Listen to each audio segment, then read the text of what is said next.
Hello everyone, once again, this is Commander Trium, entering the Elite Universe, continuing our prior gameplay session for this evening.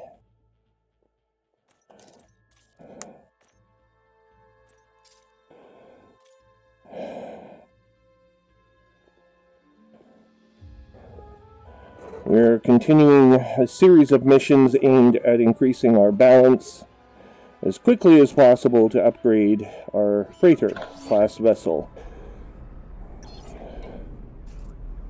the FNS Valoria.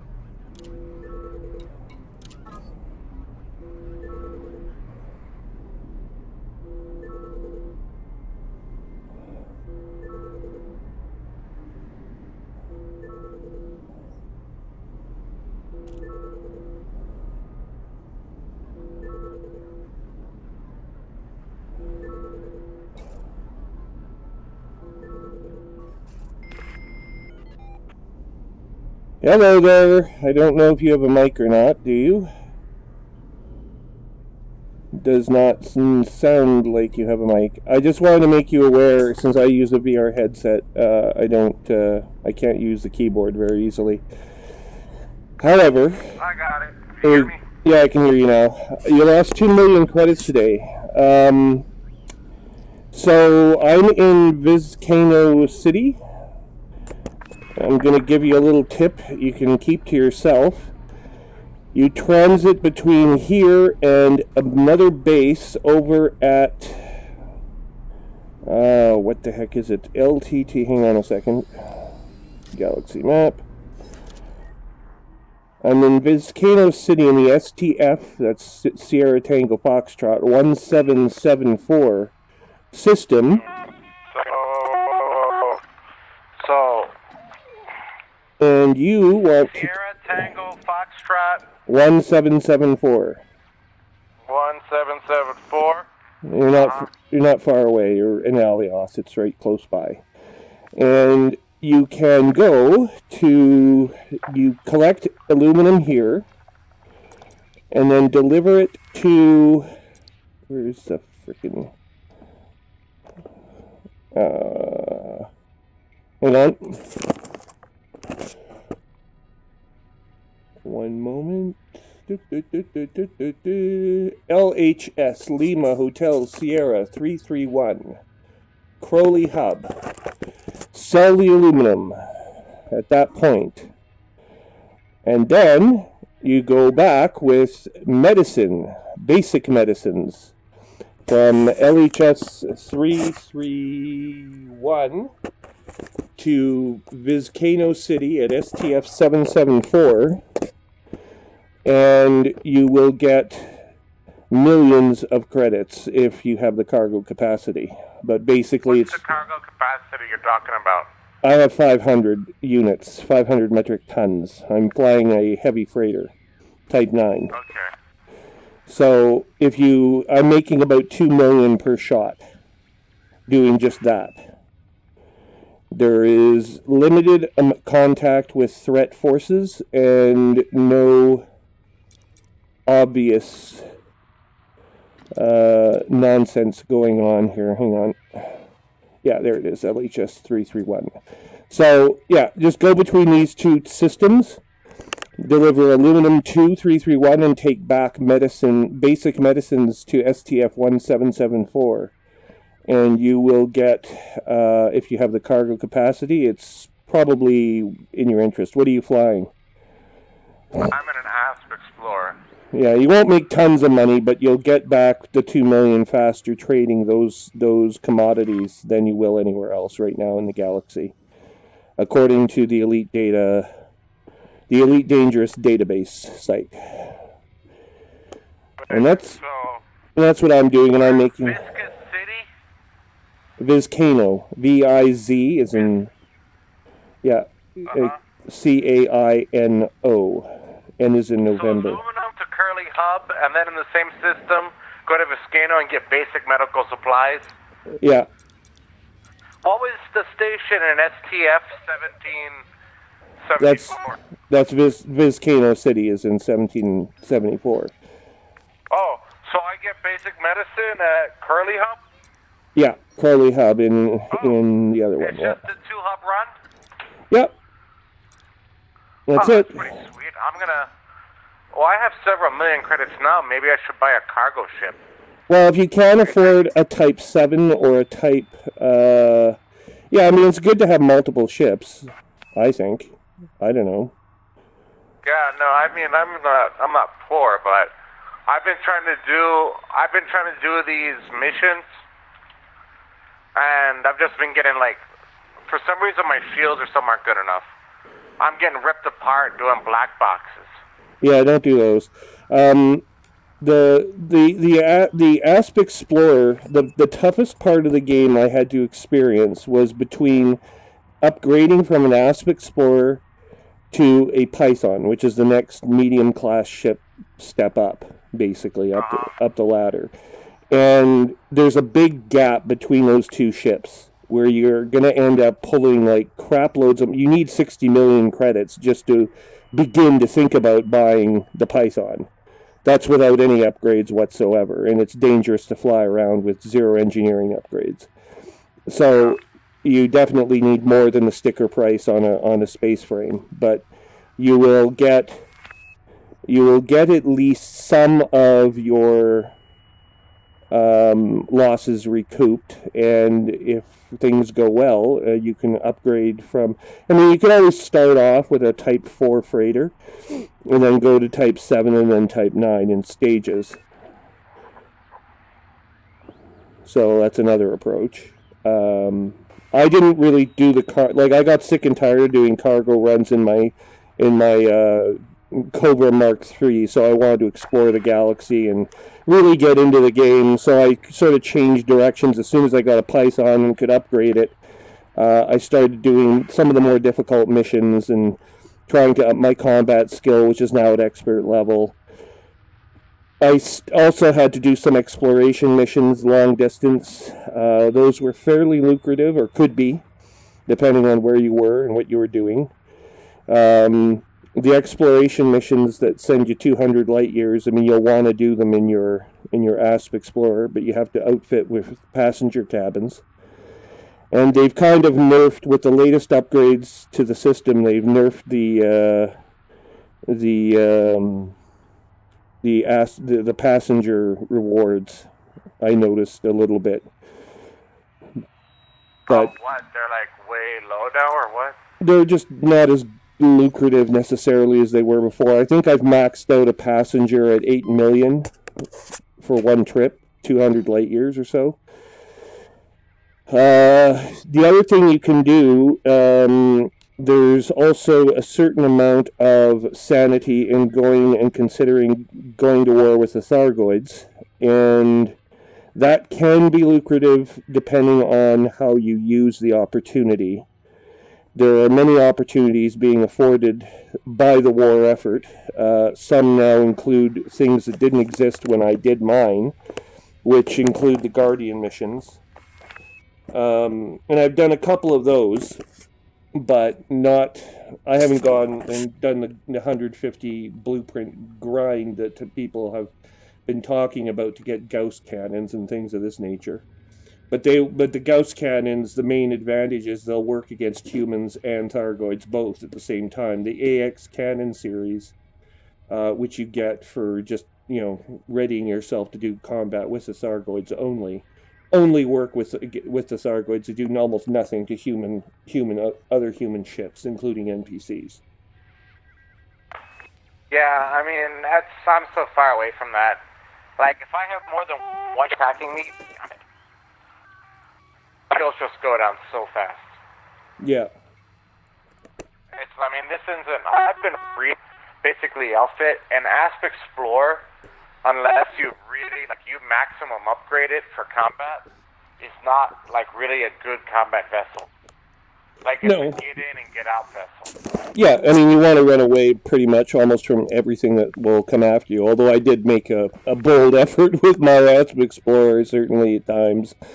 I didn't come away empty of victories, but certainly against human opponents, you certainly don't want to go PvP. And against the NPCs, it's even quite difficult. I mean, an Asp Explorer taking on a Python that's run by an NPC, unless they're novice or lower ranked, which almost never happens, you will find out that the Python is actually a moderate combat vessel and is not really best suited as a target for the Asp Explorer. On the other hand, if you want to get into combat and interdiction with your Asp Explorer, you could buy an interdictor utility add-on, put it on top of your ship, and then go after Cobra Mark IIIs that are wanted by the local authority or whatever. You know, it's not impossible, but you won't be getting oodles and oodles of money out of it. You would do it exclusively for experience in combat and nothing else, because there's nothing else in it for you. Jesus. I'm in Alias, and I'm at the Donaldson shipyard. It has no ships. It's like basic, super basic ships. Where's a good... What's the main city in Alias? Let me just pull up the system in question. 1 second. Well, Alias. It's the capital of the Alliance. It is? I thought it was Lave, sorry. Oh, Alias, there it is. Well, don't go by capital. Capital is just where the government buildings and offices are held, right? So there's...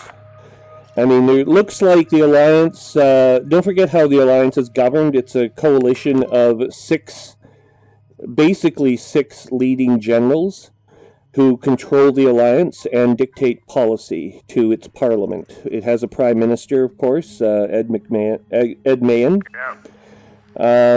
But that's all that you'll find here are parliamentary facilities, offices, and whatnot, if it's the seat of government. Alioth Independence Alliance system, yeah. Akentown, Gotham Park. Yeah, but it has a discount.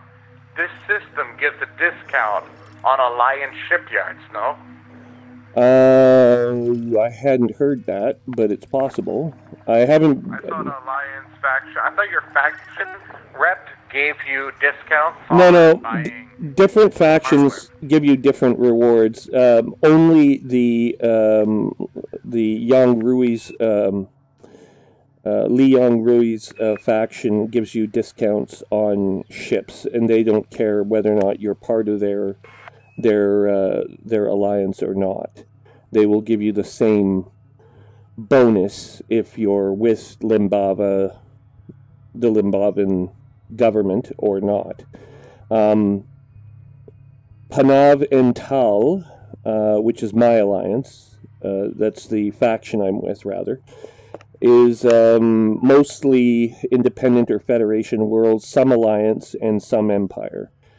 But it doesn't owe its allegiance to either superpower. The superpowers themselves, including the alliance, are basically, they don't offer rewards as such for themselves. They will allow you to buy certain types of ships if they have a space fleet. Now, as for the Alliance itself, although it commissioned the creation of the new Chieftain class vessel, which could be interpreted loosely as a step up from the Explorer toward the Python, it is not necessarily exclusively an Alliance ship. I think the Federation put in some money into it as well. And there was private corporate interests involved as well. So you don't have to be a member of the Alliance to get a chieftain.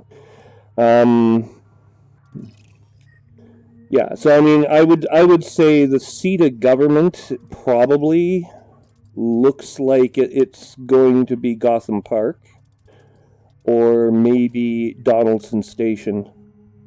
which is... Donaldson Station doesn't have anything. It looks like it's a ring, an Orbis class starport. The other two starports are both Orbis class in the outer planet. Planet number, oh, what the hell is this now? 6, 7, 8, 1, 2, 3, 4, 5, 6. No, Etiac, the Port Etiac, or whatever it is, yeah, has pretty good outfitting. Okay. Well, there's Melbourne Park and Irkutsk. Well, right now I'm headed to Achintown. Yeah, Achintown. Where is that on the surface? That's on the surface of one of these worlds, right? No, it's not. It's a station. Station. Where the hell? It's a station around, I think, Alias 5. Alias 5? What? No, Wicca's World. Sorry, it's around Wicca's World. There we are. Okay. There's Turner's World, Wicca's World. Yeah. So, yeah, I would try these stations since you're in the system anyway. But if you don't find any joy there, go. Holy shit! The population here is insane. It's 14 billion people. That's second only to the solar system, I think. Yeah. Pretty big system. Yeah, it looks like there's a lot going on. I've never been here, but it looks like there's a lot going on. Anyway, you're close by to where I am, so those two systems will help you earn money. And as for your ship type, let me just go back to my own system for a minute, because I can tell you right now whether or not there is ships available for sale of the class that you'll be looking for, and I can quote you a price. And these are also Alliance worlds, so if I'm wrong and you somehow do get a discount, I don't think so, but if you do, they would qualify here as well. So, let's go to our shipyard. Here, the shipyard in Volcano City is equipped with 7 ships. Sidewinder, well, you got Adder, Keel. Okay, the keelback is a loose... Oh yeah, the Alliance Chieftain is here. From Lacan Spaceways at 19 million credits. Yeah, that's not happening for me. Let's just see. I've never looked at its cargo capacity, 40 tons. So, yeah, you're probably looking at pulling in about 400,000 per run, something in that neighborhood. Maybe 60,000, 600,000 per run. Well, even with this, the ship I have right now, the Aspects. I mean, it looks like I could equip it with lots more cargo space. It's yeah. Put some cargo modules in there, and you can definitely. And then, of course, they offer the Type 9 Heavy, but you need 80 million credits to begin affording it. And I will tell you, this ship is not for the faint of heart. It is a massive vessel, and although it's not, I mean, it's 20 million more than a Python to buy this thing.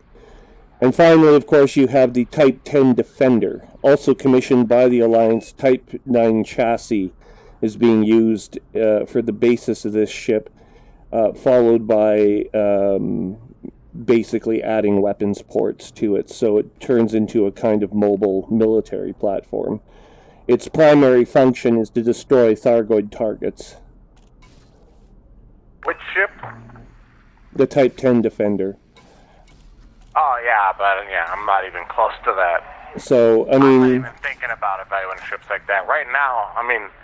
Back, when I got my Asp Explorer, I thought I made it. Not quite. Not till... The Python will be your beginning. You'll be entering the neighborhood of, quote-unquote, formal gameplay. Using my own experience as a template. Yeah, there's a lot you have to invest time-wise in this game, that's for damn sure. But there's a lot of... I'm trying to figure out still, by reading the logs and GaleNet logs and backlogs, like, how to get... Like, I mean, I see some, like, story-driven... There's some scientists that are researching Thargoids.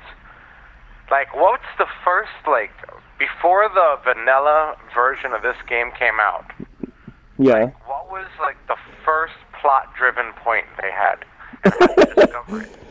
Back in the year 1983, Elite... Oh, yeah, I mean, not in the original, yeah.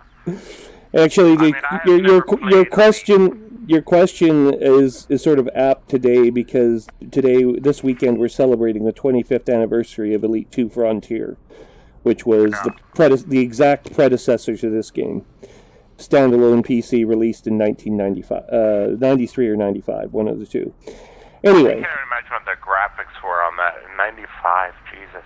Yeah, it was... They were starting to come into some good games, like the Wing Commander series came out then, right? Which I don't know if you've noticed, the Wing Commander series is from that time frame, but also, if you look at the Farragut-class battlecruiser that the Federation uses, it's almost identical to the TCS Midway in design, interestingly enough. Wing Commander, that game, Mark Hamill did the voices on that, right? That's right, yeah.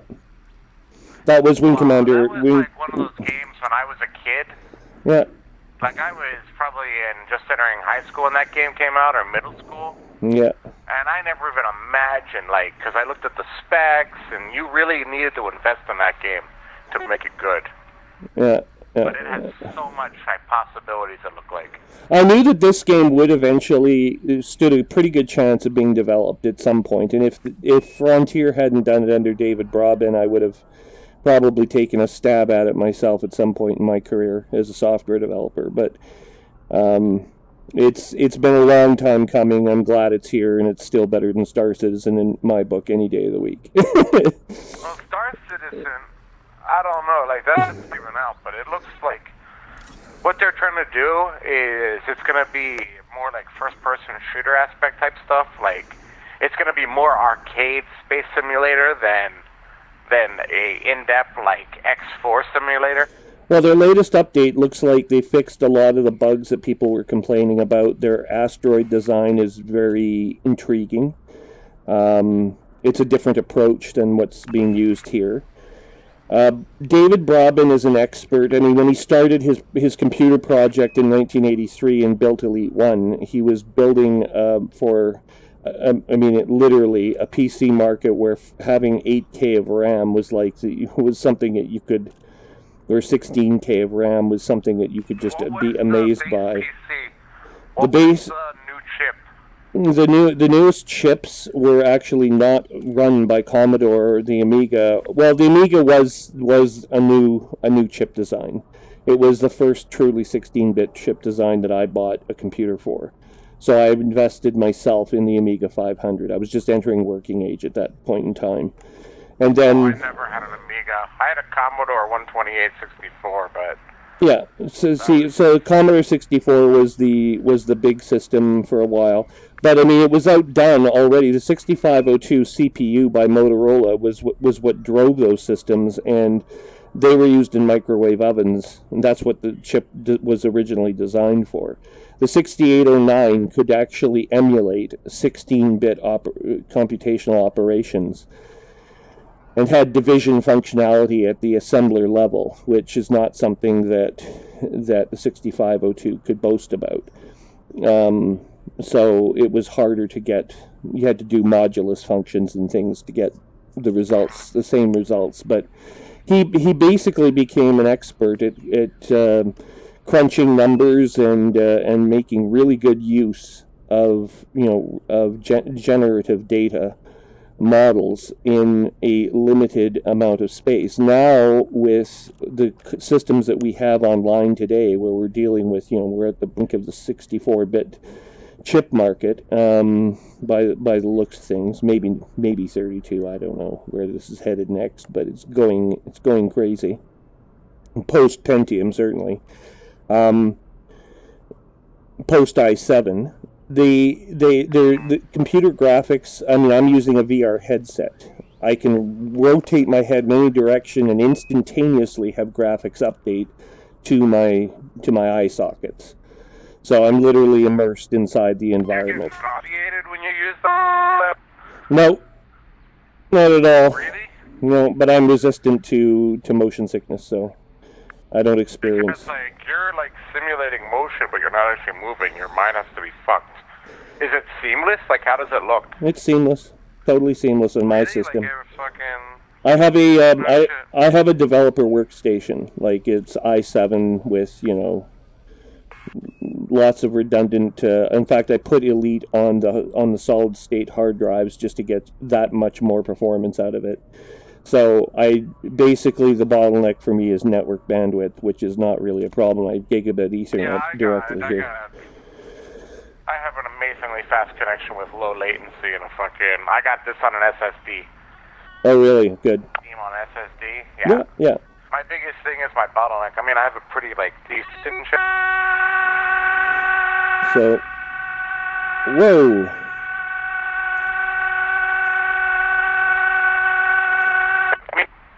I just got a huge buzzing signal there. What? I just got a buzz in my ear. There was all I heard was a tone for the last 5 seconds. Where are you located? Are you in the States, in North America? No, I'm in Mexico City. You're in Mexico City, okay. There's probably some cross-border. I don't know what Mexico's bandwidth is like. It was pretty good when I was down there a number of years ago, but I don't know if they've maintained it since then. I think it was a bit congested at the time, but pretty good on a world scale. What's that? There's 20 million people here. Well, it's the biggest city in North America. The internal comms in this game, this VoIP or whatever the fuck it is that they're using, the integrated voice communication. Yeah. They try to simulate static, radio static and stuff. So I can't tell if it's a simulated of the comm or if it's a problem that makes weird artifacts of sound. Yeah, I don't know. I don't think it's a connection because my connection is ridiculously fast, and I'm sure yours is pretty fast too. Yep. I'm in Canada. So I think it's just it's a simulator to make it seem like you're getting interference and shit. Yeah, but the VR helmet, the Oculus Rift helmet, actually comes with. They don't use a microphone to transmit sound. Yeah. Audio is transmitted through the human skull into the headset, and that is interpreted as sound by the sensors on the headset. So. Oh wow! Does it just use brain waves? Not brain waves, just pulses through your skull, audio pulses. Yeah, that's inductive sound waves. Yeah. So. Yeah, it's called induction, right? That's the inductive. That's exactly correct. That's fucking nuts. What was I reading about recently? Somebody else never heard Oculus Rift doing it, but I heard about another project that it was basically taking the vibrations, the micro vibrations through your skull, and transferring those into verbalization. Yeah. That's basically what the helmet does. I don't know how well it works now. There's other VR headsets you can buy other than Oculus. Oculus was just first to hit Canada's market. But there's also HTC Vive, which is now becoming really popular.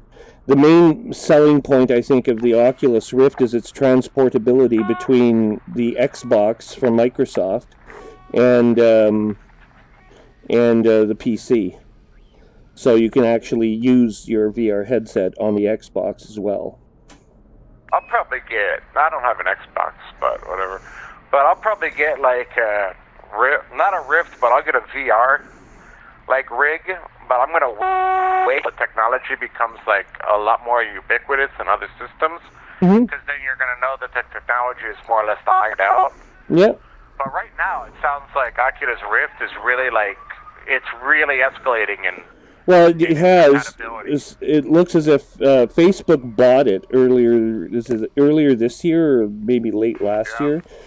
So I don't know what they're doing with it exactly, but there was a major flaw in the Oculus Rift back towards New Year's in February. There was a security certificate that the hardware required for Windows 10 compliance, and they didn't update the certificate. Something got screwed up in the merger between Oculus and Facebook. So someone dropped the ball, and then Facebook had other scandals you probably have heard about involving the election of Cambridge Analytica. Yeah, so Cambridge Analytica, exactly. Well, that's true. I mean, I remember when somebody when they were talking about, like, in Facebook, like, they're not selling you anything, they're selling you. Yeah, they're selling you. And, like, dude, but then never happens to me. Number one, I'm fucking systems like Facebook. I got into Facebook, and I was just like, yeah, okay, that's cool. Yeah. I'm like, what the fuck? Like, you remember when they used to have, what was it? What was the old chat system before? IRC. Yeah, IRC, Internet Relay Chat, and before that shit, they had, like, a bunch of other bulletin board-based apps. Yeah, news groups, Yeah. UUNTP. Huh? High five. High five, I don't know what the fuck that is. Oh, no, I mean... Yeah, IRC, everybody used. And I was for people when they had IRC, they were like fucking geeks. Yeah, well, we had to all come from somewhere. Anyway. I never had enough friends to justify getting IRC. That's how you get friends. What are you talking about? If you want to go to a rave, you have to organize it in IRC so the cops don't find out. Oh, the good old days. Links? Oh, yes. Links, yes. Oh, man. Yes, that was old. That's what I'm going to start using instead of fucking Firefox. I'm going to use links and go to the fucking, what was it, web crawler or some shit. Yeah. That old ass search engine they had. Or Alta Vista. Yeah. Anyway, so I hope that helps you out a little bit. With the... Well, I'm trying to downgrade my shield generator. So it looks like the minimum size is 5 tons. The minimum, yeah, okay. Yeah. For some reason, it's not letting me. It says whole mass exceeds shield generation. So the lowest shield generator I can have is a 3 pip size, a 3 class. Do you have access to any engineers yet? No, not yet. Not yet. I'm not. Before I get like an A-frame ship with engineers, I want to be able to solidify. Well, some of the mods. Sorry to interrupt, but some of the mods are really necessary. I mean, engineering biases this game tremendously, so you definitely want to take a look at the engineers, even though you're not necessarily going to A-class your ship, as you put it. But it's still a good idea to take a look at engineering, because one of the biggest, like in the case of the heavier space frames, like for the Type 9, I actually had to do an engineering mod called strip down, and strip down basically removes mass at the expense of weapon or module performance at some level. So you have to sacrifice something, but you get weight classes back, and especially in the case of the Diamondback Explorer, you can't even have a Diamondback Explorer for all practical purposes unless you actually do this. It's such a core component of the game right now. You really have to take a look at it. So I wouldn't ignore it for too much longer.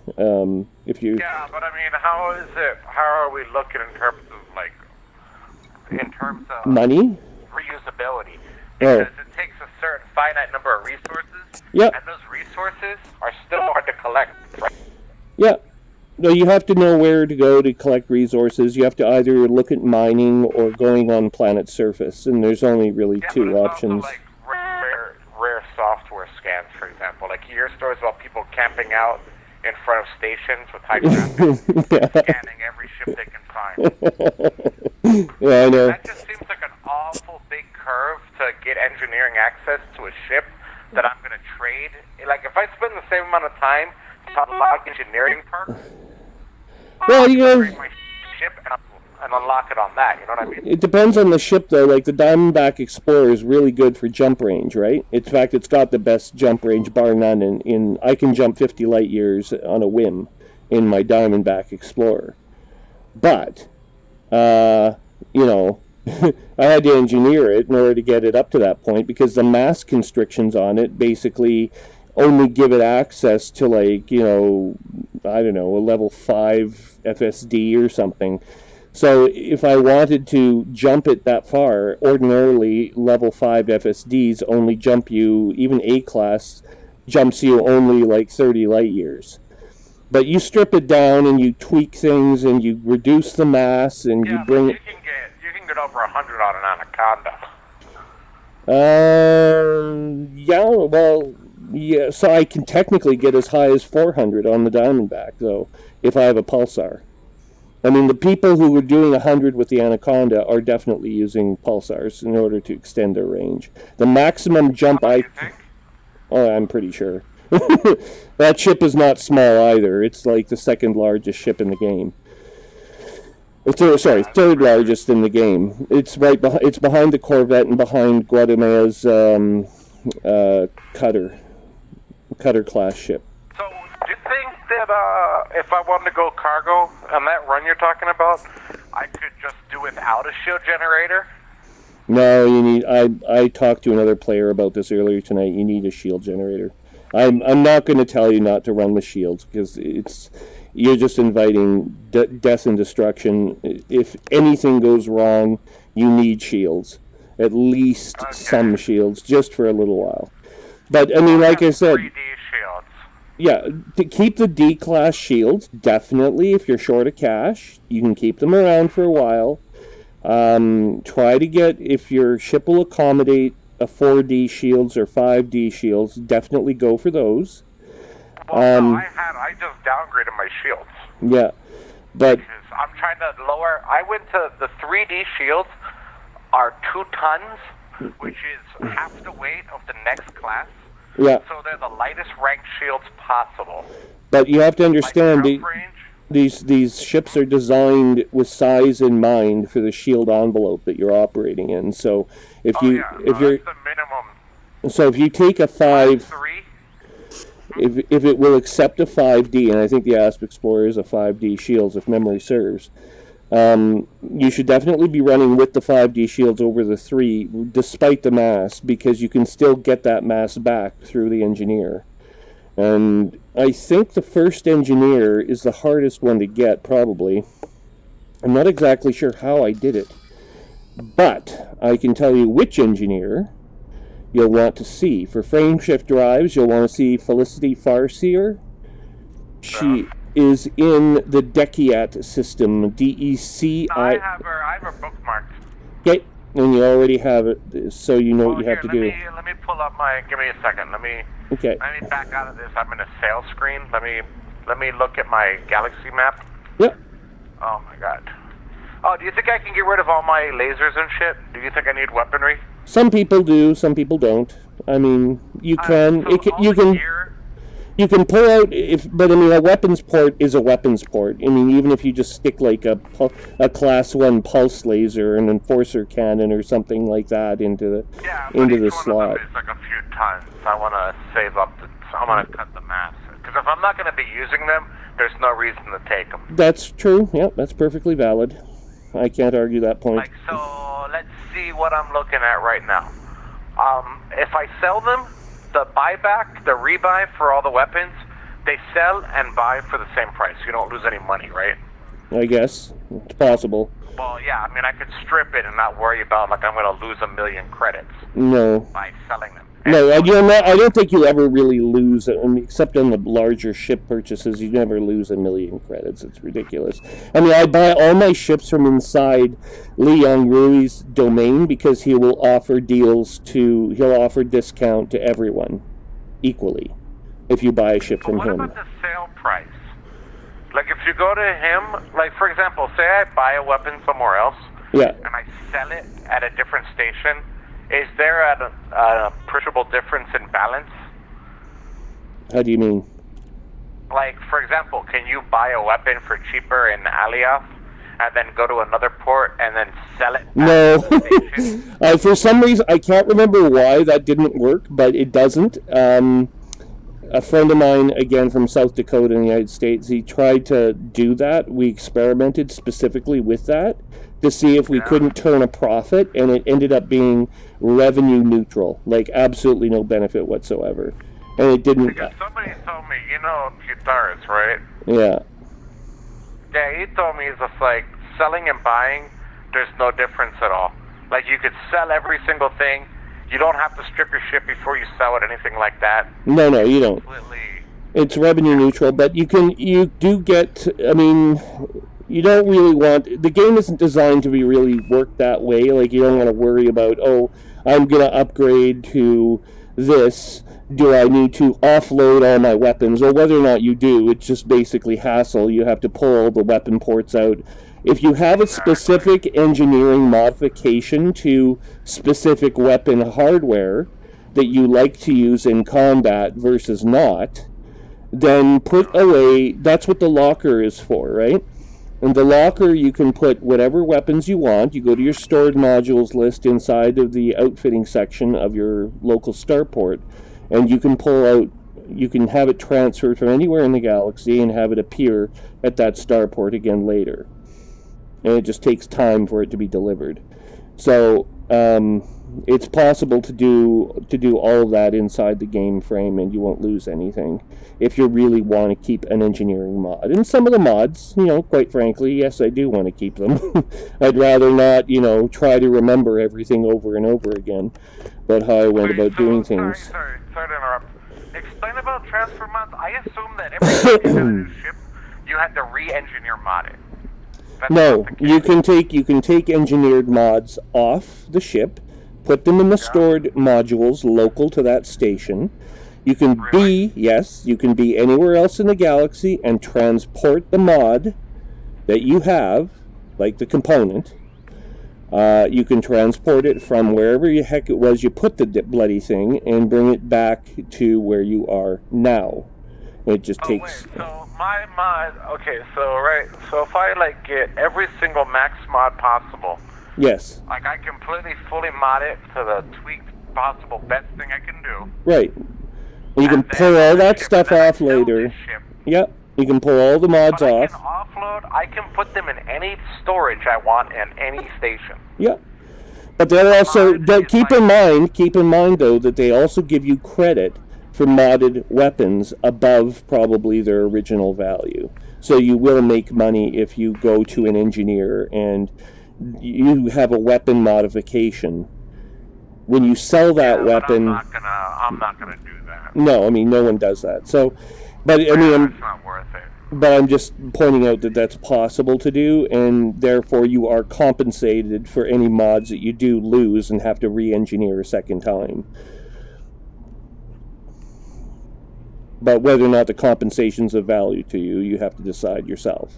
Yeah, I think by that point I'm going to be making... I assume people that are playing this game, they like have so much money, like they don't know how to spend it. No, it's that almost never happens. There are a few players that I talked to, like Commander Platter and a few other like higher end players with web pages and whatnot devoted to the game. And I've talked with them about, you know, their Obsidian Ant is another one. I talk with them periodically online about gameplay issues and what's Obsidian Ant's commander name? I thought he was just Commander Obsidian Ant. Maybe I'm wrong. I don't think I have him on my list anymore. But Platter is just Commander Platter. Plater. Because Obsidian Ant is interesting because he's interested in a lot of the lore. I think he has... These guys have more than one account, though. They get together different crews of people. Actually, if I ever fly to London, I've already made an appointment to go see Commander Platter. Just to have a beer with him and talk to him for a little while. But you have to ask him, obviously, to do stuff like that. Yeah, I'm not gonna... Not going to London? Why not? I'm not gonna London to see... I'm not gonna London to see some guy for a video game. That's what's happening. But, like... Scott Manley, he like came. He's hilarious. He's a hilarious guy. I'd go see him. Yeah. He just came here. When was he there? He was working because I work at Squad Software. Yeah. The company that makes that stupid Kerbal game. It's fucking awesome, by the way. Yeah. It's like Legos with rockets. Yeah. I've seen Scott Manley present on. I didn't know you worked for that company. Yeah. That's awesome. Pretty cool, but he just came here and that was cool. But fuck, my cargo racks. There's no Class 6. There's only Class 1 cargo racks in this station. What? I'd get the hell out of that way. system. Just come here. There's definitely classics cargo holds here. Okay, what type class? Okay, where are they? Hang on, I'll go. I'm gonna go to STF 1774. Yeah. Just come here. Man. So I can get everything outfitted there. I'm not just gonna jump there and not be able to. No, you'll be able to. There's 7 different ship types. You can have the keel back if you want to start off in freight. Should I get rid of my? Well, I'm gonna outfit my ass. And then keep your eye, and then keep your eyes open for a Type 7 because you might be able to afford the Type 7 as well. So wherever you're passing through, whatever systems you're doing, I would keep my eyes open for that one. Well, I have 3.6 million credits. 3.6 million. Yeah, that's not enough right now. You need more money. Yeah. I mean, that's enough for my rebuy insurance and everything. You know Rogi's website address, right? In England, rogi.co.uk, I think it is. Hang on a second. Well, I got a few of them. I have the guy who made the Rogue X. Remember, he did the X3 games. I have really? one of his sites. I have a giant database for Elite Dangerous database. Yeah, it's Rogi. I mean, R-O-G. Here, I'll send you the text. Oh my God. I have his. And there's another one that you can do, like, you can outfit ships, like it's a model outfitter. Yeah, I don't know why Rogi doesn't fix his site. He doesn't let you, like, log in anymore. He just, like, posts stuff here. So. Well, he was a big modder back on X3 games. Oh, was he? Mm-hmm. He has some of the best mods. Anyway. Roguery mods. Yeah, I mean, he's got X Rebirth, X3 App, X3 TC, X3 yeah. X2. Yeah, Elite Dangerous. Okay, so he talks about Beyond being out. So he's been on the system this year, and he's talking about. Okay, hang on here. Compare ships. Cool. Thank God. Okay, let's see. So optional internal. Alliance Chieftain. Damn. What the hell? I can't believe this ship. Should I get rid of my Discovery scanner? Do I need that? Nah. I can get rid of that. Oh, you little worm. Hang on. I have a 1C. I'm just going to sell my 1C Advanced Discovery scanner. 1.5 million credits. What do you think? 1.5 Discovery scanner? Oh, I don't know. Do you want to be able to find minerals on planet surface? Well, no. I mean, not if I'm going to be doing trade runs for money. Well, what I would do is just put it in stored modules. Keep it there because you don't always have access to them. Oh, you think? It's a 1C, not a 1A. I know. Even so, it's just, I find it annoying. Like... Okay, I stored it. May as well. It's not worth anything, so... It's not like you're going to be... Oh, blast! It doesn't work. Hang on. What the hell has he done to his site? Ship compare. He probably... Yeah, there we go. Compare ships. The guy is probably, like, just stopped playing a lot now. Okay, yeah, I mean, that's a given, but his data automatically updates somehow. Okay, so according to this, you can get a Type 7. There's a Type 6 and a Type 7. Now, I'll put in our target system. Hang on. Because we want to navigate from where we are. Wait a minute, I'm just going to go right there. Just 1 second, let me go to Galaxy Map. Okay, I'm going to go to Viscano. Yeah, here's here are the engineers I have. Elvira Martuk, Felicity Farseer, and Todd the Blaster McGinn. Okay, well, that's a pretty good start. Yeah, and they're so far away, dude. I'm like, I mean, I see how far away they are. It's just, I really have to be motivated to do it. Okay, there you are. You're in STFF. Yeah. That's the one thing about this game. There's so much to do and so much investment, and hardly anybody on. Did you see, there was an English guy, I don't remember his name, but he posted some really hilarious. He's a science teacher in England, and Yeah. he posted this hilarious video about learning the ins and outs of Elite, and it was just. He said, "Well, if you ever want to know what it was like to fly a spaceship, like how realistic it could be and how complicated. This is what you do. You buy yourself a headset, blah blah blah blah blah." And he goes on this diatribe for like 5 minutes, basically talking about how difficult Elite is to learn from scratch. It was hilarious.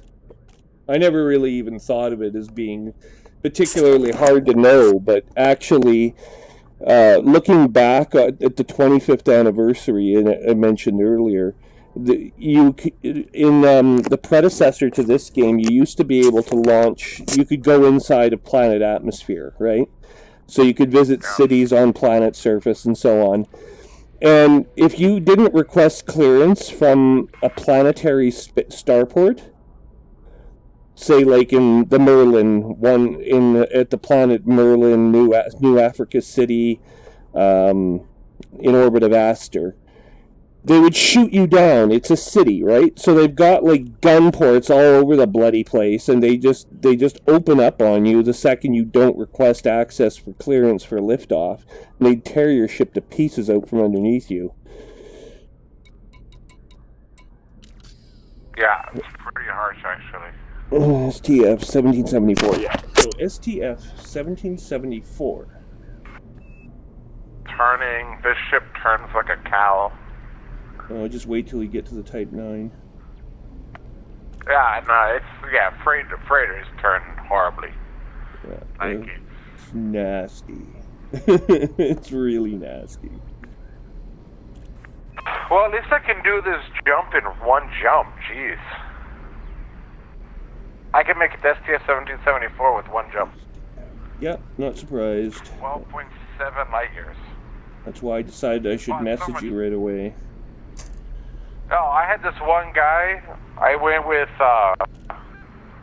and he was like, "Oh, you need to come with me. We're going to go to Pleiades system, right?" It was my second day of playing the game. He's like, "We're going to check out some aliens." I was in a Sidewinder. I had to, like, fuel scoop and jump, like, 60 times to get there. Yeah, of course. And then, of course, you get killed and get reset back to wherever the hell it was you started from. Oh, yeah, it was definitely not a fun time. No, that's a bad time. I was so happy to get back into a habitable space. Okay, so STS-7, Farood Ring. Hang on. Farood Ring inside. Volcano City. Should I go there or no? Yeah, go there. Unless you want to get a price on. He doesn't update his frickin' prices. Farood Ring inside this system, as of 1 day ago, Armored Shipyard. Okay, so here is the Type 7. Yeah. I'm pulling it up on the web. It gradually loads for some stupid reason. 17 million credits. So that's the kind of price you're looking at for a medium-sized freighter. Yeah. Which gives you, I think it gives you 4 weapons ports, no fighter, utility mounts times 4. You get 8 internal compartments, which is nice. That's a selling point. The keel can do, keelback can do a fighter. Can it? Keelback has a fighter pod. Oh, okay. Well then, I don't know. I have a fighter on this thing. How good is the storage in a keelback? What's that? How good is the storage in a keelback? I'm trying to figure that out right now. It looks like there's 8 slots, so you can put up to 8 cargo bays, but you won't. Yeah, but they're all small. None of them are 6 slots. No, they're, well, yeah, 2 of them on the Type 7, 3 of them are Class 6. They have 3 Class 5, so that's on a Type 7. On the keelback, we're going to have to do this again.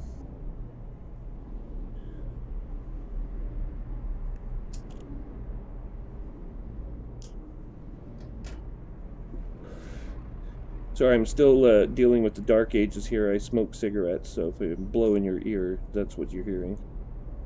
Yeah. 1 second. Request docking. Trium, I guess. Wow, you're actually in this station. Yes, I actually am. Okay, well, that's cool. It's so weird, like, in this game when you meet other, like, people, like, actually doing stuff. Well, you've winged up before, right? Like, you've been part... Yeah, I've winged up with lots of people. Like, it's basically for going to extraction sites. So the keelback gives you 2 Class 5, 1 Class 4, 1 Class 3, and 2 Class 2s on the internal compartments. And I'm quite sure you can get those almost all the ports here, I think, will offer you cargo racks at those for that type of ship. Where are you home based out of? Like, I thought having a central world would have been the best for bases, but I guess... It was. The central world is actually far away from here, but almost 250 light years. But I've got this ship upgraded, so it jumps like 24 light years a shot. So it's 15 jumps to the Polevnik system in the Utopia faction. Yeah. That's where my main world is. Although I do a lot more trade with, and a lot more mission taking out of HIP Hipparcos 493. And that's where I'm going to be hanging out tomorrow. I already know what I'm doing. My whole life revolves around this game. It's so sad.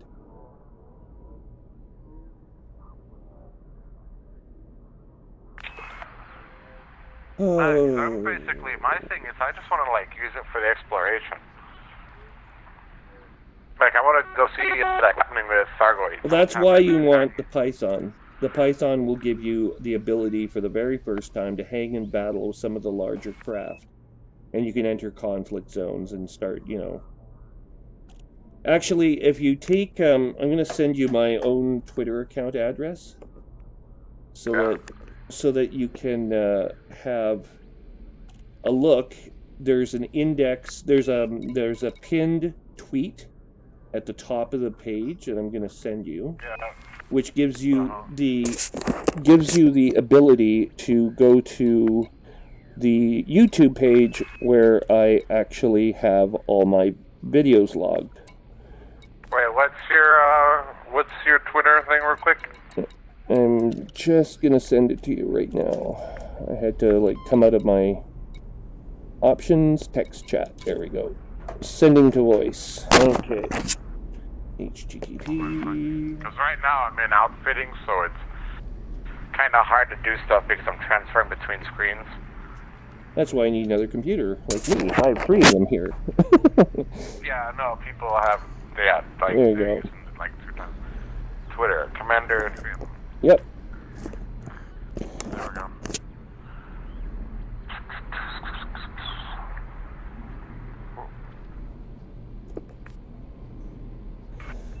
You guys do any .NET development at your company? Yeah, but a lot of it's outsourced. Good. So you'll want to pass this on.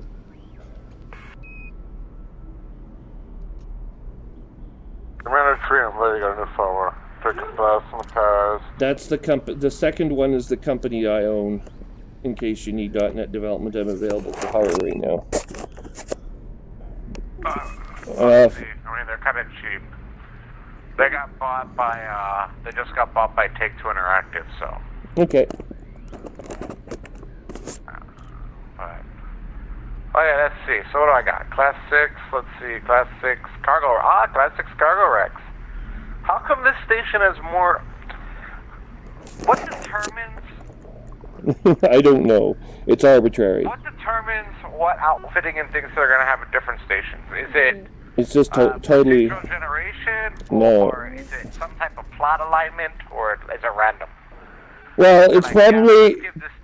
It's loosely going to be factional, like what factions are primary. Well, first of all, you have to look at the planet and see what resources it has, and then the governing faction will decide, okay, we're going to sell, at this station, we'll take this station over, and it will have, we'll sell the algae or the crops or whatever the production is for the planet's economy.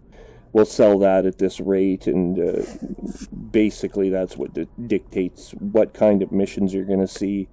It's the planet. Is the faction at war with anyone? If they are, they might send you on scouting missions or go and massacre these people or whatever. So I think it's loosely done around a local faction and what the state of the local faction is. But they're also predisposed to getting into wars with one another, and there's a certain amount of procedural influence that happens during the update. I believe you're in the central time zone, so it'll be Thursday at 6 o'clock, I think, your time. Yeah. Exactly, central time zone. Yeah. Huh, interesting. Originally, I'm from Winnipeg, so I was in the same time zone as you, which is why I know that, because I still have family there, yeah. Wow, Manitoba's central time zone? Yep. Way north of you, but... Kidding. Yeah, I did north, I got that part. Damn. Okay, I'm going to keep my planetary approach suite. Although I could trade it, no? It's up to you. Yeah, am I going to land any planets? What do you think? No planets on the runs that I gave you, but you can have different... There's another site I'm going to send you just to see if you have it. What the hell? Jeez, I hate this comms interface. It's so... Yeah, it's kind of clunky. Okay, so now I say to voice http... .io. Oh no, your planetary approach? Interesting. It's an extra slot. Reserved only for... Sorry, I lost you there. Say again. Planetary approach suite is a dedicated slot compartment. You can... Oh, really? You can outfit. Yep. I didn't know that. Look at your rig and it'll say planetary approach suite. And all the others will say internal. Well, you definitely used to be able to take that off if you didn't want it. So when that happened, I don't know, but obviously they've changed it. Anyway, that third website I just sent you. Yep. That is for the discovery of trade routes, commodities, and whatnot, and you'll want to check out systems that will trade above 3,500 at your level, I think. Yeah, I got that. I got EDDB. Yeah, that's some how. Some of them are hard because they're not updated enough. So you look for you put it in the variables that you're looking for, and it doesn't actually. Well, you can say. For accurate information. You can say, did you update it in the last 2 days or whatever? And if it did, then you will get the last 2 days. So I put 48. I was using that, I think, to find, I was using rogueries to find black markets, and it wasn't giving me an accurate it won't. To find black markets. Now you have the trade data that they've added into the latest update. Inside the galaxy map will tell you where all the black markets are. And actually, I have already got a network of 50 worlds where I have black market contacts. Which is quite a few, actually, I think. But anyway, there's probably people out there with more. There's always someone out there with more. Aluminum, selling it for 246 sale price. Yeah, you buy it at 224. You sell in the target system, doubling your money, so that'll give you 2 times whatever your investment was. Plus, then when you come back and you're bringing medicines that they desperately, desperately need to fight an outbreak, if you'll notice the faction state here is outbreak. So there has been a... 28,000 credits is what Yeah. Okay, so hang on. 1,000 credits. Wait, this is an upgrade system? Yeah. You need to bring back you need to have basic. Major 74. Bring back basic medicines. Yep. Let me see what we got medicines here. Wait, wait a second. Hang on. Tories, limpets. Okay, limpet. Put it away. We don't need that right now. What we need are the commodities. Aluminium. And don't tell anyone else about this, otherwise everyone will come here and they'll take all the good deals away. Basic medicine sell for 4,500. Yep. Wow. But demand is insane. Medicines are actually higher in demand, but they don't have a high profit. No, they don't. But luckily, your cargo space, your cargo space is 10 times. Yeah. Oh yeah. Yeah, that's a really good deal. That's like 1,200% profit. It's insane. Yeah, excellent work. Let's go. How did you discover this? You were just using the third website. I went to the multi-hop options and specified what I wanted, and then this came up as of last night. So I decided, well, I'm going to come here. Incidentally, there's also another outbreak by the Tangaroa system. So if you're in the area tomorrow near Plevnik, if you decide tonight to come down there to work with myself and my buddy from the States, then we can probably wing up and make some decent profit off of a similar situation in the Tangaroa system.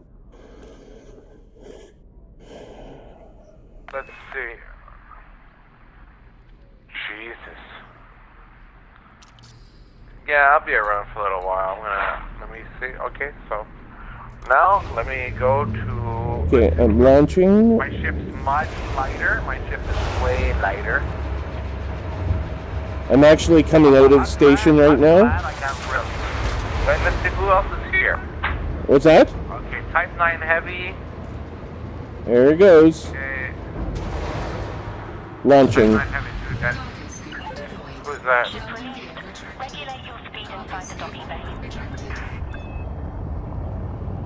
Well, so somebody else has obviously saw this route too. Because they're not here for no reason at all. There you are, I see you. Yep. And I hit the space doors on the way out of the freaking base. I did too. It was gigantic. Every night players, that's the only problem with this game. Like, it doesn't seem like players have enough influence.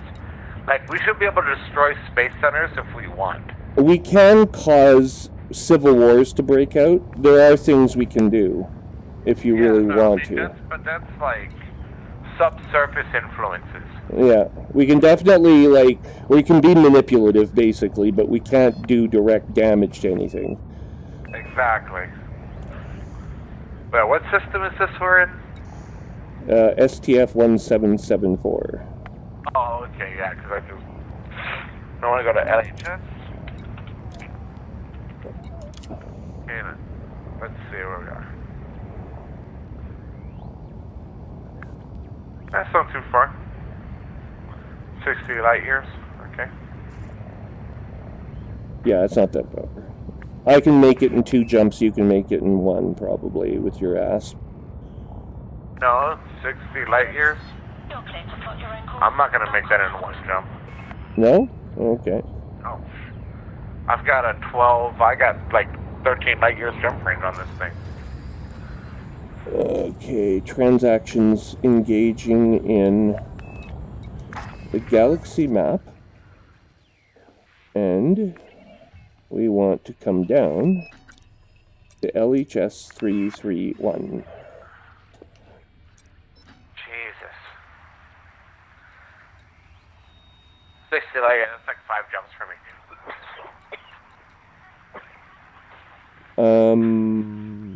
Yeah, okay. Probably like 4, but whatever.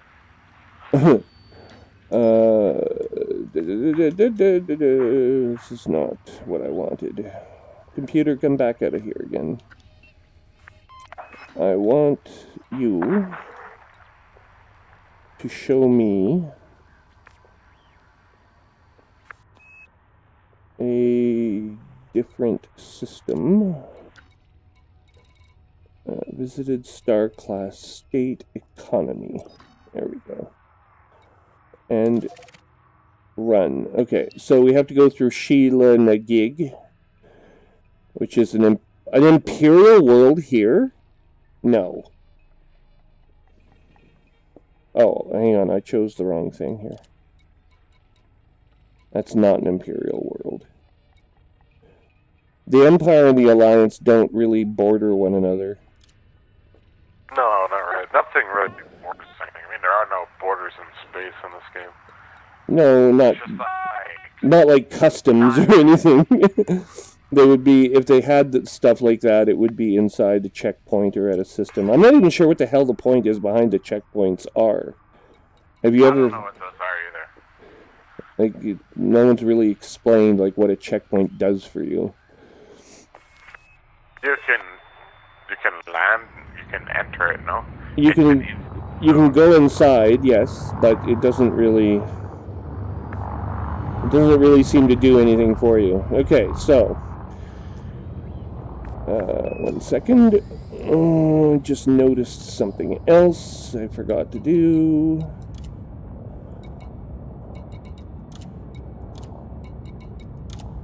Wing beacon enabled. So you can make this run in one jump with your ship. No, I have to go via Sheila Nagig, which is 12.4 light years. If you engage your navlock, you'll automatically follow me where I'm going.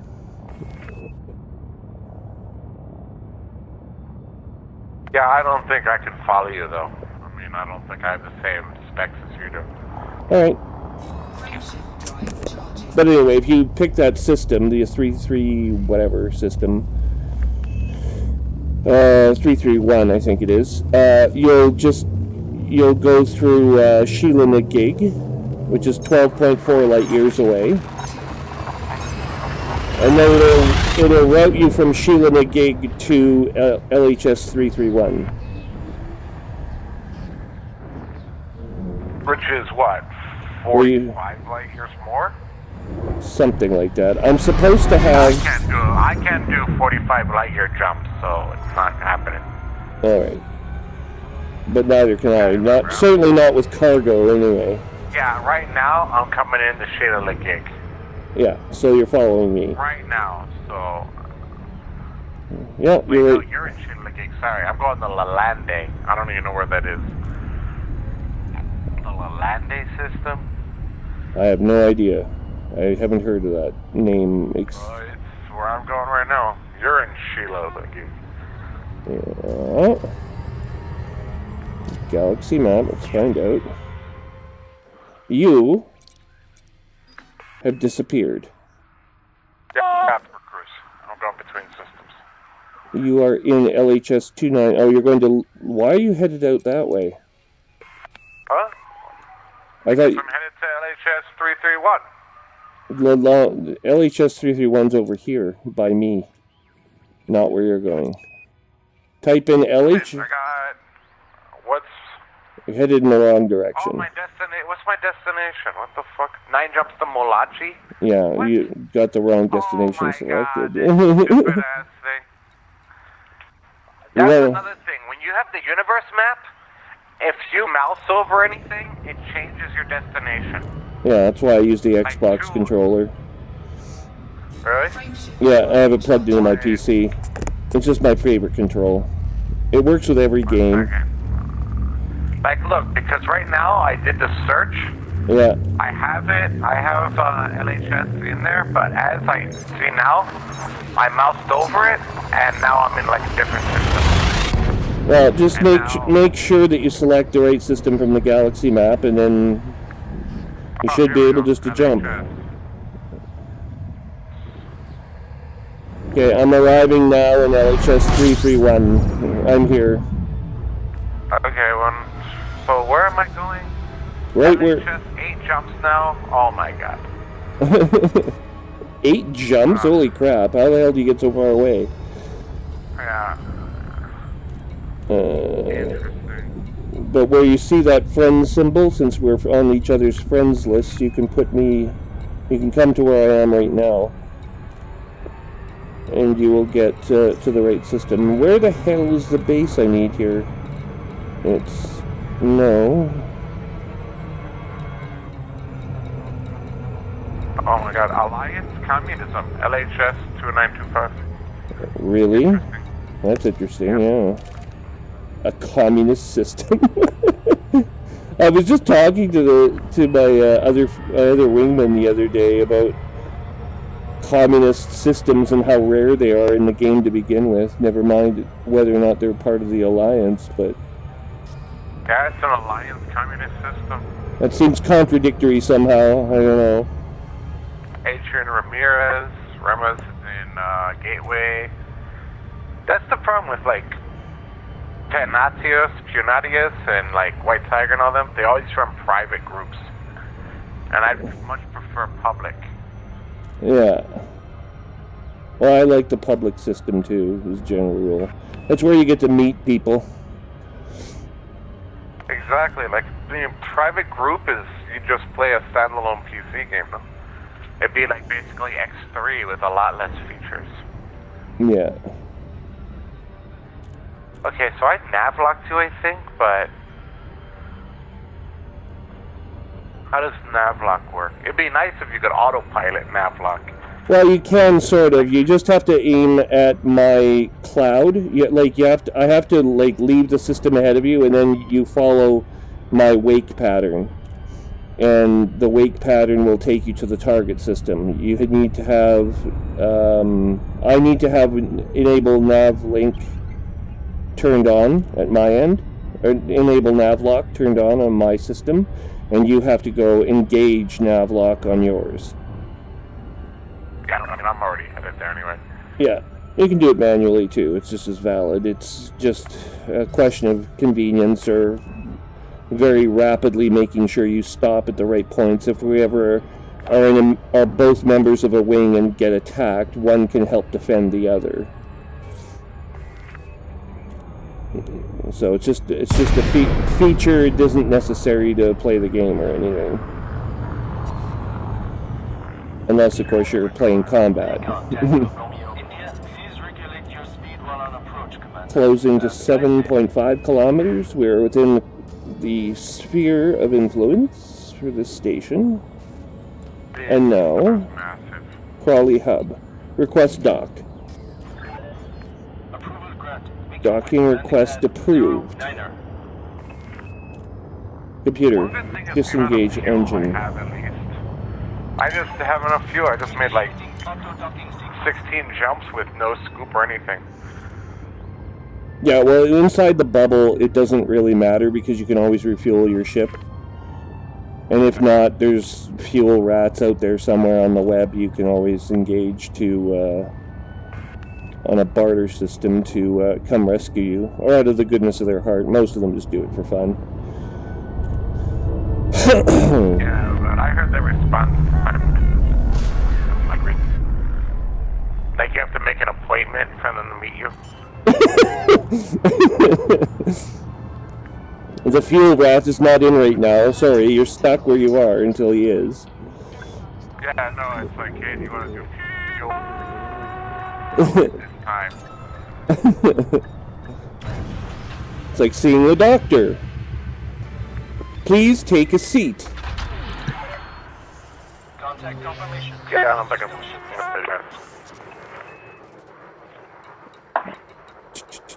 Oop.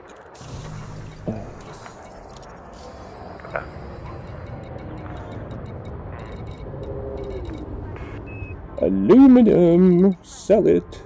Sell 492 units of aluminum.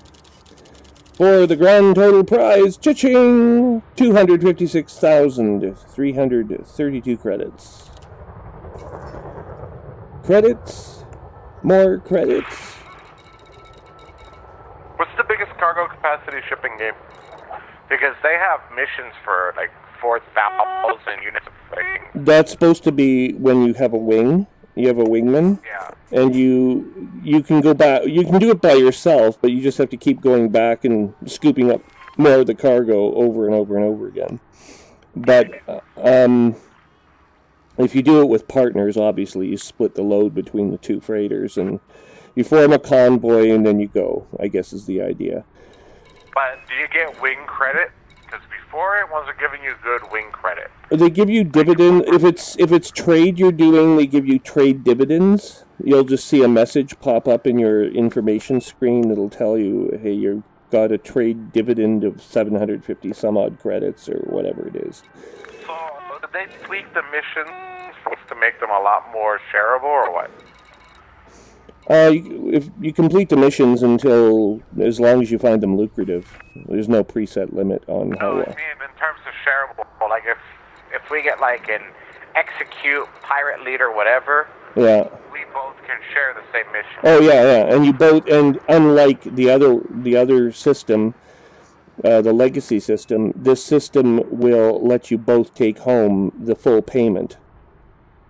That's cited as being the reward for killing the pirate in question. So you're not like just getting part of the payment; you're getting all of it. Because I have missions that are like 10 million credit missions. Well, that's interesting. Yeah, you gotta kill like a bunch of, like you kill a pirate captain or something. Yeah, but they usually have high numbers of kills, and I don't like dedicating my life to just combat. Yeah.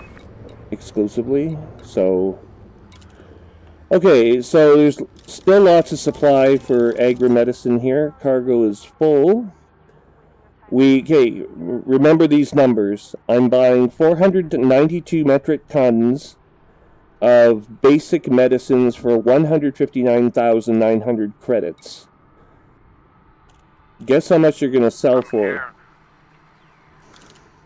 They're going to sell for over 2 million when I get back to the STF 1774 system. That's 1,200% profit, and I'm laughing all the way to the bank. Yeah, that amount of profit's definitely good. Yes. Yeah, that's pretty good. Let's see how far the station is out. Launch. Crowley Hub 200. Oh, that's not far. No. Nice. I specified in my search parameters that I wanted arrival points all to be less than 1,000 light seconds. Yeah, that helps so much. It's ridiculous. Okay. Having them farther than 7,000 light seconds. I've had to return missions that were over 4 million light seconds away from the arrival point in the system. What? Oh my god. That is, by the way, that's just under 0.3 light years. So I have another system. There you are. There's another system you can. I automatically dropped from frame shift drive. Yep. I guess because I was nav locking you. You have me on navlock, yeah. Are you still nav locked? No. Well, it's enabled. You can use it or not. So obviously you must have had turned it on at some point. But you're at Crowley Hub. So just go inside and sell your aluminum. I'll wait out here for you. Haha! I'm turning on my light on you. There.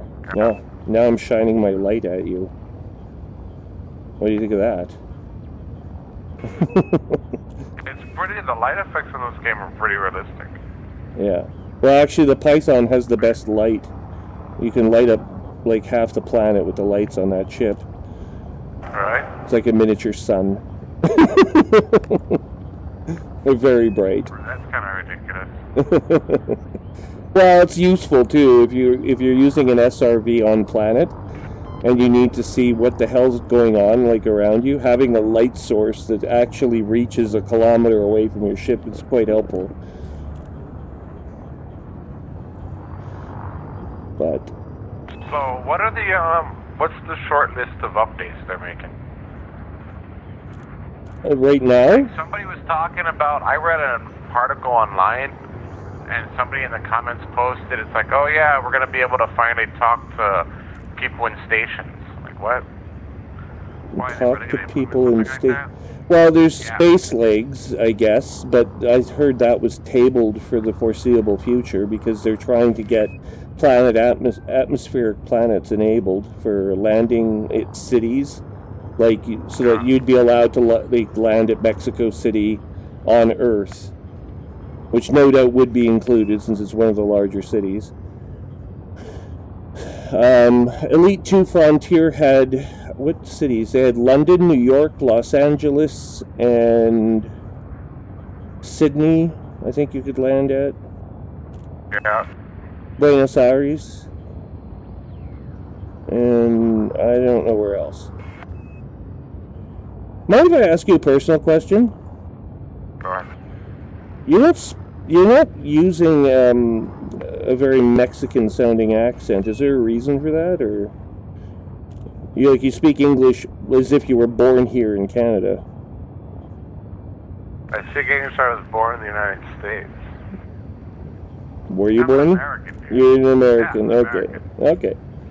Just curious. 1 second. So what am I selling? Aluminum? Aluminum. Sell it. All of it. Tell me how much. Hold down the button. I don't think there is, no. So it's a hold down button thing? It's, yeah, pretty much. You mean, you can get, one of the other mods you can get is for voice actuated, so you could say, I would like to sell commodity or whatever, and it'll map to a...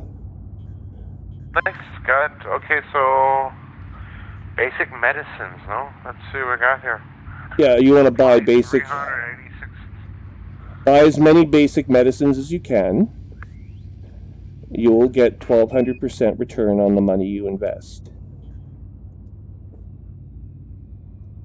Why am I missing 6 sales slots? Confirm. Let me check. Let me check what is in my cargo hold. Hey! Yeah, it's like Donkey Kong music. Oh, I got limpets in my cargo hold.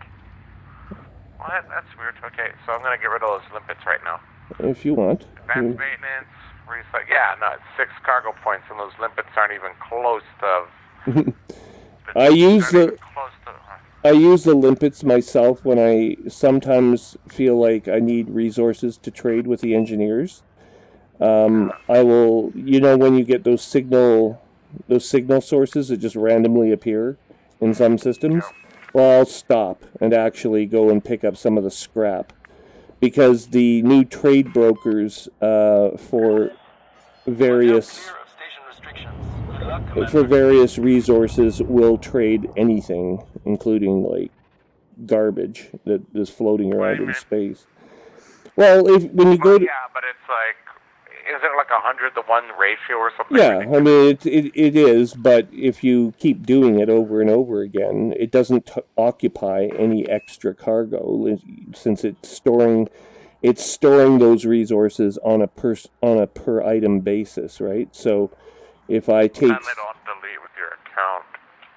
Yeah, so I mean, if you take 300 grid resistors or whatever, and you have to like give up 128 of them in order to get one, focus crystal, then so be it. Who cares? They're just grid resistors, right? No one gives a crap. Yeah. So, or shield emitters, that's another common one. Oh yeah, I mean, I have like 300 of a bunch of items.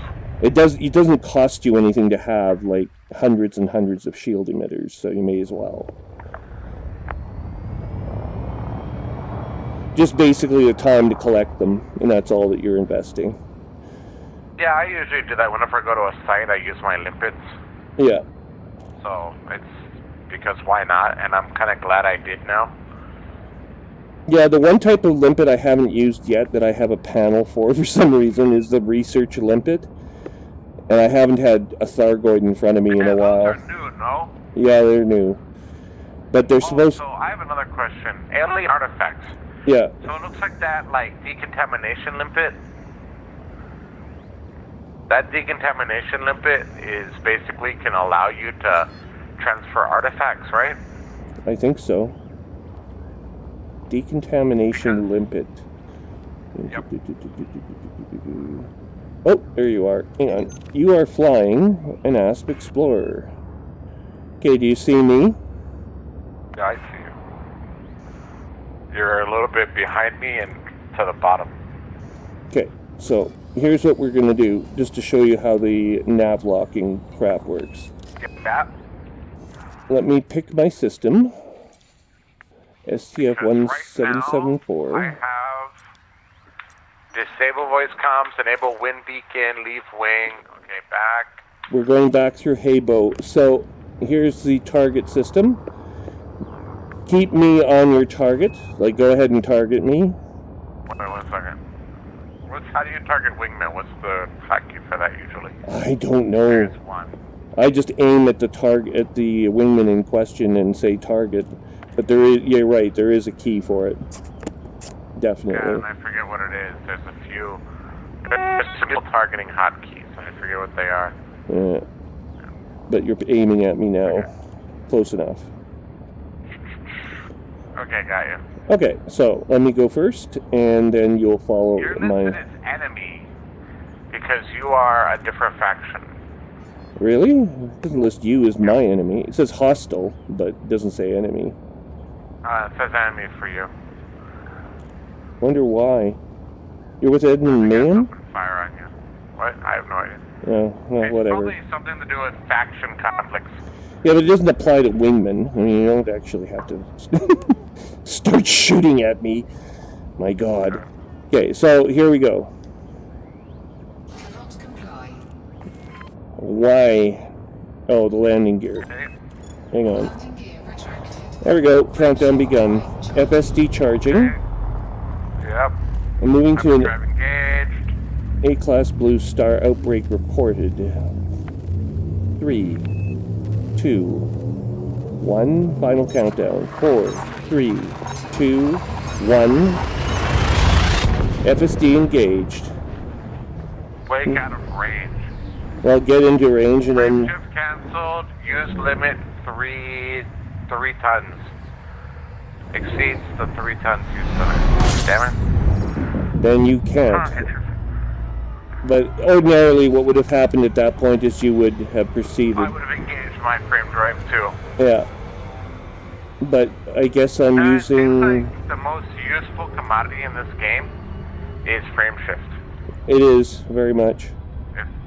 Frame shift distance is like the most valuable single thing you can Well, get. think about it. The galaxy is fucking huge. Of course it's going to be important to have a good frame shift drive. I mean, the human mind has a very difficult time getting itself wrapped around the concept of just how big this galaxy is. We are actually part of a larger group of galaxies called the Local Group. The Milky Way galaxy, of which we are a part, is the second largest galaxy in that group. The only galaxy that's larger than us is Andromeda. Yeah, but we still don't have intergalactic travel in this game. No, not yet. I theorize. The aliens are from somewhere, maybe. I think they're from probably the LMC, the Large Magellanic Cloud, which you can see in your sky and I cannot see in mine. I'm too far north. Yeah, it's a pretty good vantage point for seeing stuff. There's lots of observatories in this zone. Yeah, you get the Southern Hemisphere stars. We do not. Damn, But I got nav locked on you. 1 second. okay, and I'm going to complete the jump sequence since you can't jump as far as me for that length. Frame shift drive charging. It would have worked in the other direction though, strangely enough, because it wouldn't have gone over the 3-ton limit. Not for the first 12 light years, I don't think. Yeah, right now my jump's down to like 10, like if it's fully loaded. Yeah, it's... Remember, like every little bit makes a huge difference for my jump. Yeah, absolutely. I mean, this is a purpose ship. It's not really designed for anything like this. Yeah. It's really enough.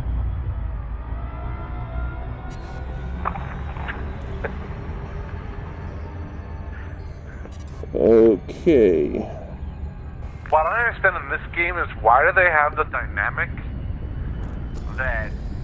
So you'll be in one system and it'll have, like, multiple stars. Yeah. Why wouldn't it be more efficient to lock onto the star closer to where your destination actually is? Like, how do they explain that? Well, there's... Like, why does one star get to be the central star? One star get to be... if you're referring to... which star are we talking about? Sorry. No, any star. Like, if you jump into a system... Yeah. With multiple Oh, it stars, picks it picks the primary, the larger of the two, I think, is usually the case. Not always. You broke up again, sorry. Say again? You said that you were at a mission with 4 million lights. Yeah. So, I mean, like... That star had why no wouldn't you... That star had no planets, and the nearest planets for that system, where the mission had to be finished, was star number 4 of 5, I think, in the system. And so I had to travel... Wait, is that how it works? You can't... You only jump to stars with no planets? No, it just picks one as the primary, and that's usually the alpha star in the group, and then the smaller stars follow below it, right? So it picks, I think, according to my observations, it's the gravity well that the star generates. So depending on the star's age, type, how familiar are you with... How close do they have to be? How close? They don't have to be... Oh, they have to be within 0.33 light years for this to happen, which doesn't happen very often, thank God. Yeah, but I mean, 0.33 light years... 0.33 light years is the threshold. If it's more than that, it's considered out of its, like... Yeah, then you can use the hyperdrive instead of jump drive. Yeah, okay. Wait 1 second. Where the hell am I going? They're headed back to the STF 1774 after you have basic medicines picked up. No, I'm already in the system, but... Oh yeah, there you are. So... Oh my god, I'm gonna pass it right now. No... Oh, holy crap, yes you are. Because I was busy transferring through panels. Yeah, there's definitely some sort of network performance issue between you and I don't... Like, you have to understand, we're both connecting to... Oh, there we go.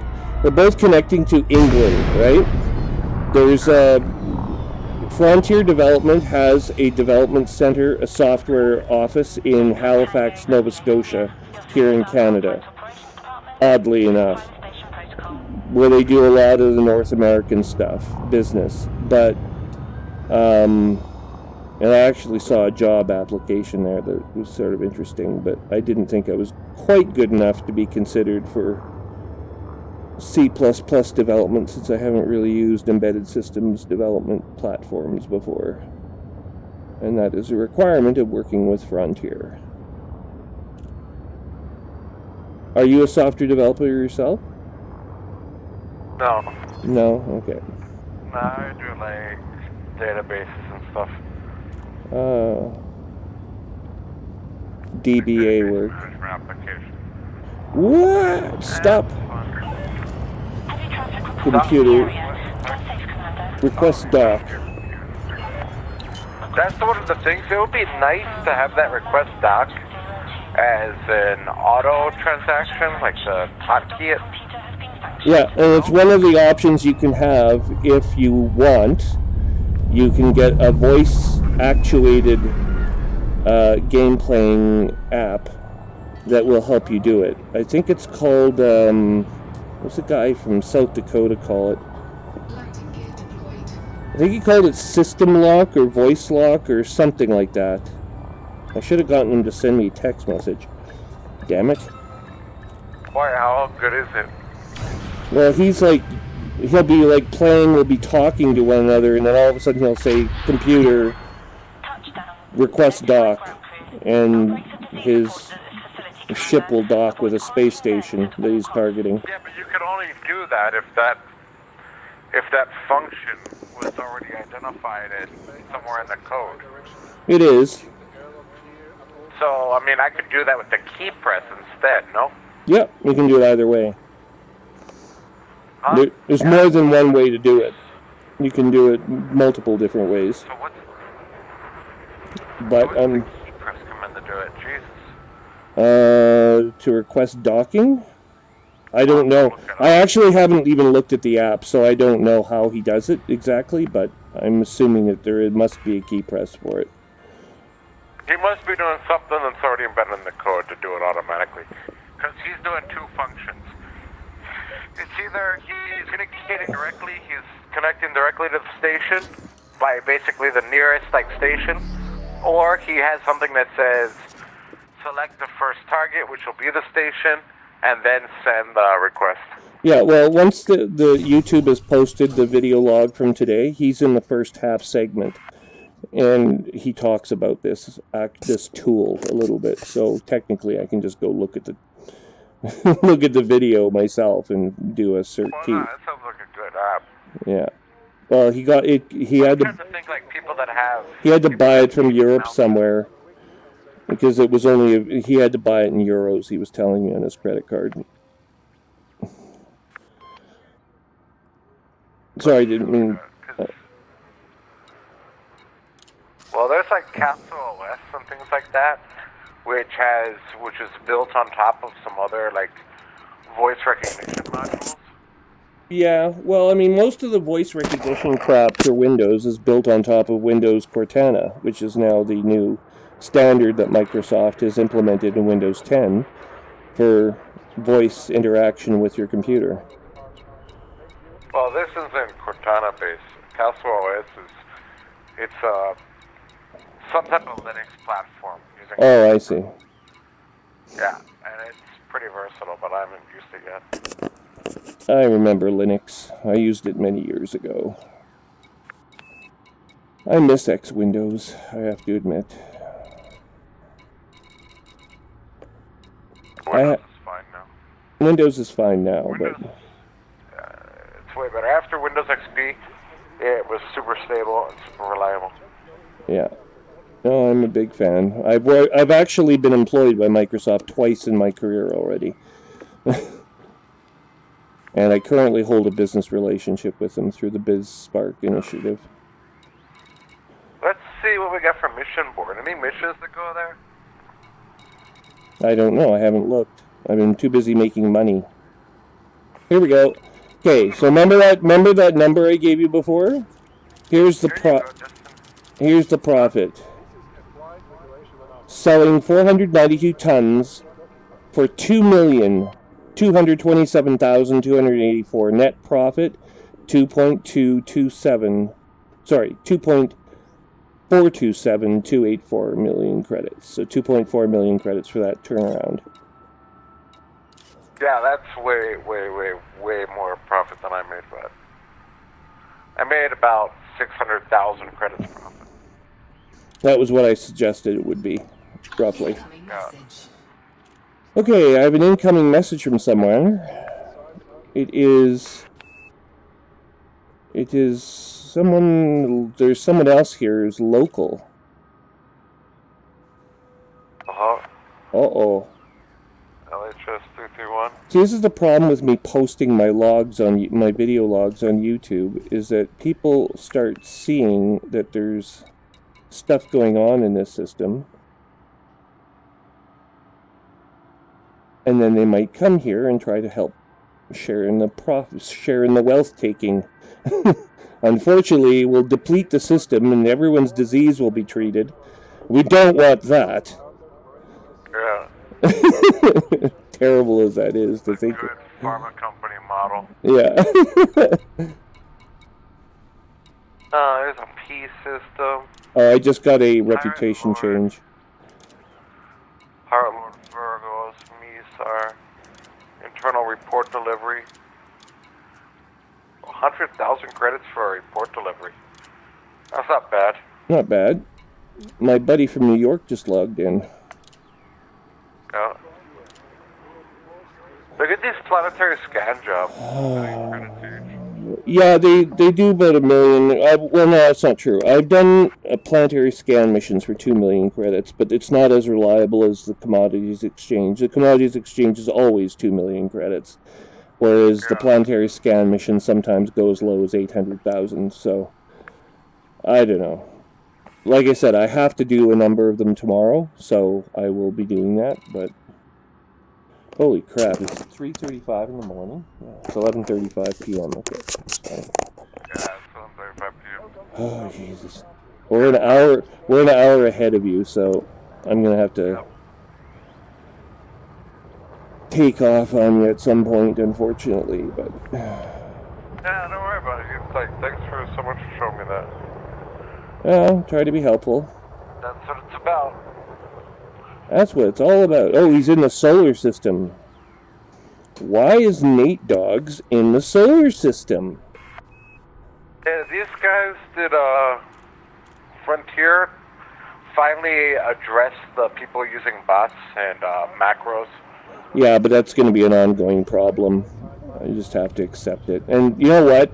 The guys from Russia, not to diss everyone from Russia because I'm not painting everyone from Russia with one brush, but the people that were ganging up on me back when I had my Python initially and didn't know what I was doing were camping out at the community goal centers and attacking as a group of like 3 wingmen. And I don't know why they always seem to be Russians, but they always seem to have Russian sounding names. It's definitely a Russian type of activity. I mean, just look at the history of spam emails. Yeah, I don't know. It was Like, look at the history of spam. There's a reason that most of that spam came from Russia. Well, for a while it was coming from Singapore, I noticed, but yeah. No, I mean early history of spam. Yeah. Oh, God. I'm so tired. Ooh, excuse me. What have you been playing so far? Today? Oh, probably 6 hours. Last 6 hours. Basically tonight. Pretty good. There was nothing on television today, so I didn't watch any television. But now I'm getting hungry. It's sort of late, but I've been having later and later dinners centered around the game, so I'm going to go cook up a pizza or something. I'll let you do your trading here, and we'll talk again perhaps tomorrow if you're in the neighborhood. Okay, I'll probably be around. Okay, take care of yourself. Hey, you too. Thanks so much for the tips. No problem. Bye-bye.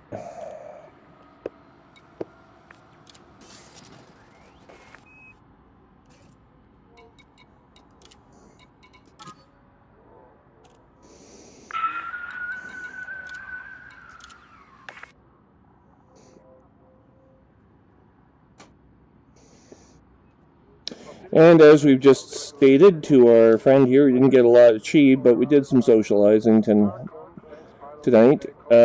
It is 3:38:49 Zulu on the 8th of April, 3304. I'm Commander Trium. This is Commander Trium logging off from Vizcano City in the STF-1774 star system. Have a good night, everyone. We'll see you tomorrow.